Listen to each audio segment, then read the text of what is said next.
Right, everyone, this is part 3 of the Redox. So, little things that we've done then since part 1 and part 2. You've also been given some information that you have to go and learn about testing for chloride, bromide, and iodide ions off Dr. Halliday. That's a self-taught thing where you have to learn about silver nitrate. I'll be doing a little video on that, hopefully today. Maybe not, though, just when I can make it, to be honest. And also you've got to learn about chlorine and properties of halogens and things like this. Information about reactions of chlorine is quite important because I think that information can be found, I think it's page 165, I'm not sure, but it's in the textbook. There is one page on reactions of chlorine which you need to learn. And actually question 14 here relates to it. So I've mentioned that in an email to you as well, and I'm really deadly serious there. You just got to learn it. So don't come back to me, please, and say, I never know those chlorine reactions with water or chlorine with sodium hydroxide. You've got to learn them. All right. So let's start off with this. Chlorine. Chlorine Cl2 is used to decrease the numbers of microorganisms in water. Yes, it is. It kills germs, you could say. You've got to add just enough to kill the microbes, but not enough to kill the humans. All right.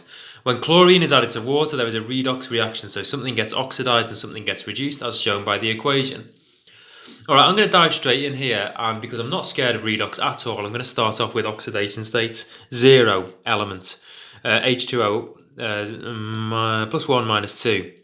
Hydrogen plus 1, chlorine minus, oxygen minus 2. The chlorine in there must be plus 1, hydrogen plus 1, chlorine minus 1. And in fact, the first question is that. What's the oxidation state of chlorine and HClO? It's plus 1. Oxidation state in HCl is minus 1. If you don't know this, oxygen you know is minus 2. Hydrogen is plus 1. If I put 0 here on a number line, oxygen is minus 2. Hydrogen is plus 1. So to get me back to 0 overall, the chlorine must be plus 1. Tick, tick. Don't need to check them. Give 2 half equations. Right, half equations are things that are balanced by electrons. Let's just start off then.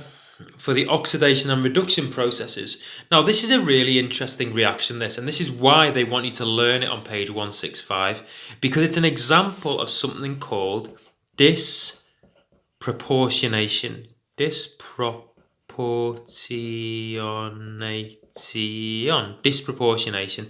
It's a key word. You've got to know what it means. And what it means is that one substance, during a reaction, one chemical is simultaneously oxidized and reduced. So what you've got here is you've got a chlorine molecule. This is 2 chlorines overlapping and sharing their outer shell of electrons. They've both got their typical 7 electrons in their outer shell. They're just sharing their outer shells. And that's what the number 0 means. It means that none of them have effectively gained or lost an electron.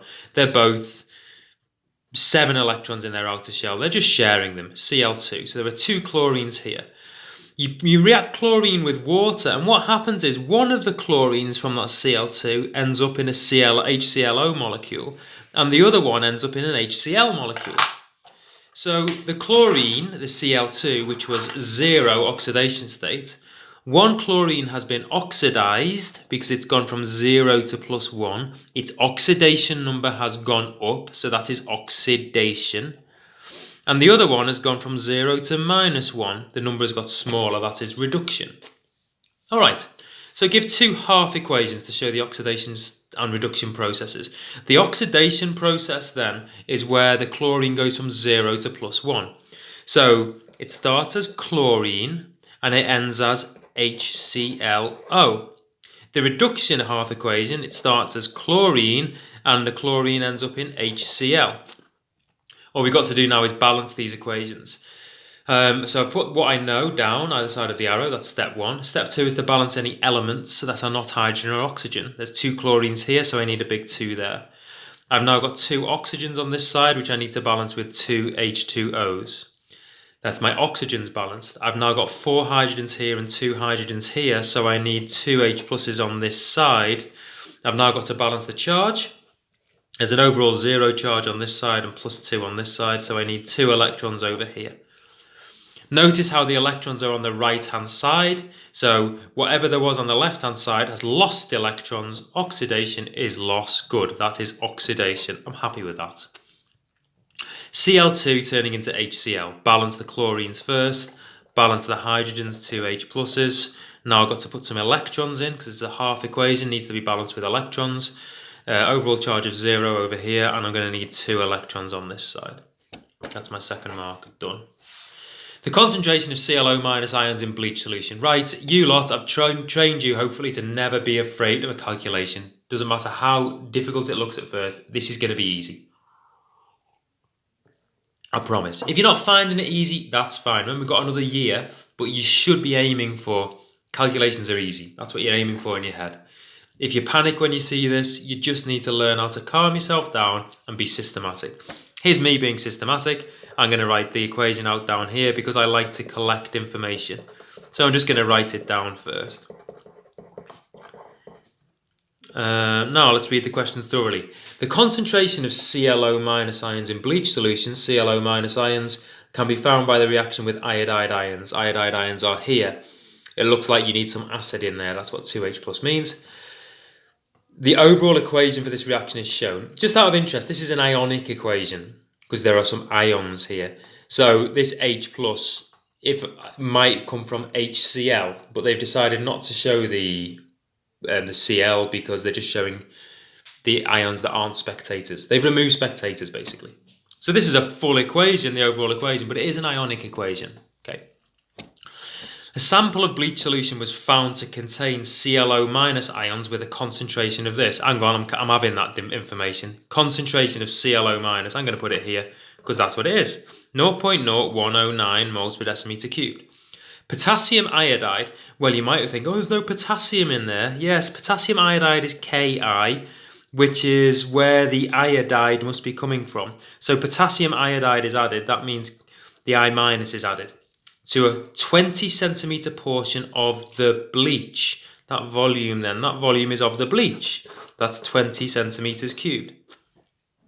I've got that information. Calculate the mass in milligrams. So you've got to watch out for units. If you don't do milligrams, you've lost one of your marks. Of potassium iodide of Ki, not just of I minus, of Ki, needed to react with all of the ClO minus ions. All right. That's all the information they've given me. I need significant figures as well. Otherwise, you'll lose 2 marks out of the 4, even if you get the idea of the calculation correct. All right, so then you think, well, what have I got? What can I do? I've got a C and a V. So what can I do with a C and a V? That's right, you do CV over 1,000. You do CV divided by 1,000, and that will give you 2.8 times 10 to the minus 4 moles. 2.8, no, it won't, 2.18 times 10 to the minus 4 moles of ClO minus in that little sample there. Now I've got moles of ClO. I can go across with a ratio arrow, and there's 1 ClO minus the 2 iodides. So in other words, I need to double this number. 4.36 times 10 to the minus 4 moles, and this is moles of I minus. I don't need to work out a concentration of it. I don't need to work out a volume of it. What they want is a mass of potassium iodide. So this I should be able to turn into a mass of potassium iodide. It's moles of I minus, so that means I've got the same number of moles of potassium iodide because every Ki contains 1 I minus. Okay, so that's moles of Ki. Now I need mass. To get from moles to mass, you need to times by the MR, which I have written down here somewhere else. 166, I think, which is times by 166. This gives me a mass of 0.072376 grams, apparently. I look back, it asks me in milligrams. Milligrams are 1 gram contains 1,000 grams. Therefore, I need to times this number by 1,000. Times by 10, 72.376 grams. I'm not going to celebrate yet because it needs to be to the appropriate number of significant figures, which is everything's to 3, 72.4. 72.4 milligrams. What did I do? I times 2 numbers, divide by 1,000, doubled it, and just made sure I had the units right. 4 marks. It took me about 3 minutes. Next. Question 15. When acidified solution of sodium nitrate is added to aqueous potassium iodide, iodine and nitrogen monoxide are formed. Iodine is I2, nitrogen monoxide NO, potassium iodide is Ki. It doesn't matter if you know what that means, you just got to get on with the equation though, get on with what it's doing. Oxidation state of nitrogen in the following species. Alright, so I know that each oxygen is -2, so oxygen is -2, -4 because there are two of them. The nitrogen needs to take me back up to -1. So if I put a -1 here, you'll see that the nitrogen needs to be +3. This one's straightforward. Oxygen is -2, so the nitrogen must be +2. Tick, tick. Very easy. Never get these wrong. I will shout at you. Not really, but I'll tell you to go and practice. Write a half equation. Write a half equation is one that is balanced with electrons. Draw your arrow first from the conversion of NO2 minus into NO. What this means in acidic solution, it just means you're allowed to add H pluses and H2Os. That's all it's saying. There's no trick there. In acidic solution means H plus and H2O. So you write down the elements that the compounds that you've got or whatever.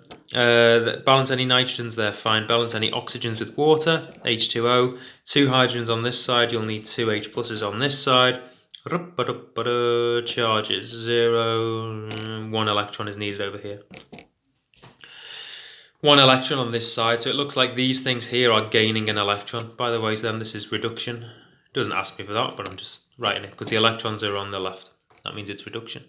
All right, write your arrow, the conversion of I minus into I2. First thing to do, balance 2I minus 2I2. No oxygens, no hydrogens, you just need 2 electrons on this side. Notice how the electrons are on this side, whereas they were over here. That's good. That's a good sign. If you ended up with the electrons on the same side for both of these, you've got one of them wrong. Okay, so you need this sort of opposite. An overall equation then, it means combine these two things together. It's called an overall ionic equation because you've got ions in it. Right, it says I minus and not Ki. It says NO2 minus and not NaNO2. It's an ionic equation. But when this is typical, it goes half equation, whole equation. So you've got half of something, you've got another half of something, and then you're going to join these two things together.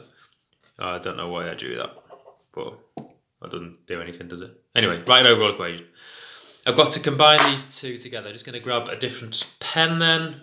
All right, so I'm combining these two together to make an overall reaction. And the thing you need to do is make sure that the electrons are the same. Because in this half equation, we're gaining an electron, and this half equation lost 2 electrons, so we need to just make it all balance. So what I need to do is times everything in the top by 2, so I'll have 2 electrons, 4 H pluses, 2 of these, 2 of these, and 2 of these. Now I'm going to just make sure I don't miss anything, so 4 H pluses, that's just acid, plus 2 NO2 minuses, that's U, plus 2 I minuses, that's U, then there's an arrow, 2 NOs, that's U, 2 H2Os, got U, and an I2. I've definitely got that right, don't need to check. State the role of the NO2 minus in the reaction with I minus. Right, the role means, is it an oxidizing agent or a reducing agent? All right, I'm going to remember these two statements. Oxidizing agents get reduced. Reducing agents get oxidized. All right. I don't know the answer straight away. I seriously have to go through these steps. And I also know that oxidation is loss of electrons and reduction is gain. All right then, let's try and work it out. NO2 minus. So I find the NO2 minus up here, and I can see that the NO2 minus is gaining electrons from this half equation. The NO2 minus is gaining electrons.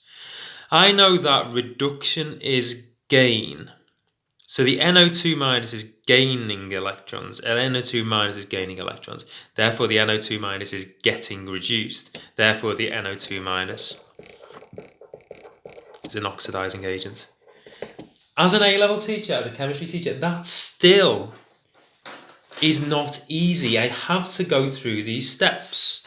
All right? I have to go through these steps.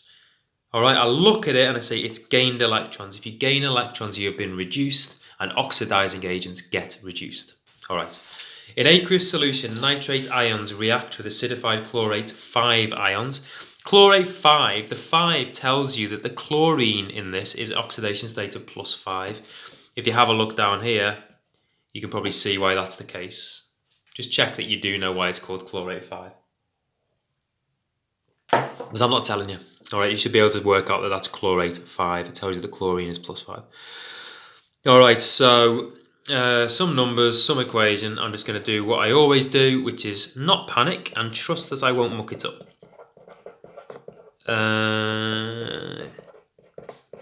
Cl2 plus 5NO3 minus plus H2O. Alright, you can time this if you like. It's not going to take me 4 minutes. A 25 centimeter cube sample of an aqueous solution of sodium nitrite. Now, sodium nitrite, I don't know what that one is. It's at the top of the page, NaNO2. And it also tells you that, so this must be the sodium nitrite, but it hasn't got the sodium in because they're not talking about the spectator ions. So that's a volume. That's the 25. That's what it's talking about. Required 27.4 of a 0.02 solution of potassium chlorate 5. This is the potassium chlorate 5. It's not showing the potassium because it's a spectator ion. It doesn't do anything in the reaction. So that's the chlorate 5. So they told me the volume of this is 27.4 and the concentration is 0.02. That's all the information they're giving me. Calculate the concentration in grams per decimeter cubed of sodium nitrite in the sample. Okay, so I've got a little bit of work to do. I've got to get to grams per decimeter cubed. I'm probably going to get to moles per decimeter cubed first and then have to convert to grams per decimeter cubed. Okay, easy peasy then. I've got a C and a V, so I'm going to do CV divided by 1,000. I have that written here in the mark scheme. Just got to find it. CV over 1,000, 27.4 times 0.02 divided by 1,000, 1.37 times. I'm still here. Don't worry. There we go. I got a bit excited. Just check that we're still recording. Okay. Right. 1.37 times 10 to the. No, I'm reading that wrong. 5.48 times 10 to the minus 4. 5.48 times 10 to the minus 4 moles of ClO3 minus. Then you have a ratio, which is 2 to 5. So I can divide by 2 times by 5. That gives me the number 1.37 times 10 to the minus 3 moles of NO2 minus. Then I can work out the concentration in moles per decimeter cubed. If I know that moles equals CV over 1,000, moles equals CV over 1,000, yeah, I know that moles, this number times 1,000 divided by V equals C. Insert those numbers in there. You will end up with a concentration of 0.0548 moles per decimeter cubed. You've got most of your marks. To convert moles per decimeter cubed into grams per decimeter cubed, this is never ever difficult. Guys, really catches people out this so often. The per decimeter cube bit, the decimeter to the minus 3 is the same. So all you're actually being asked is how do you turn moles into grams? And to do that, you need to times by the MR. And it's asking you for sodium nitrate. The MR of sodium nitrate, NaNO3, is times by 69. And you end up with your answer, 3.78. Done. Right. That's my second attempt to do that video because I mucked up the last one.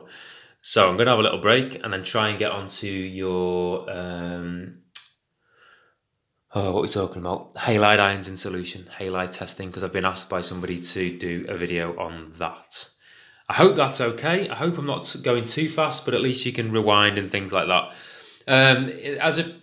According to your survey that I asked, most people prefer videos on YouTube, but there is a significant minority of you who like them on Teams. I'll have to get my head around Teams a little bit over half term maybe, because it's just easier with my time constraints and looking after 3 kids. It's easier for me to be able to just knock up a video and put it on YouTube.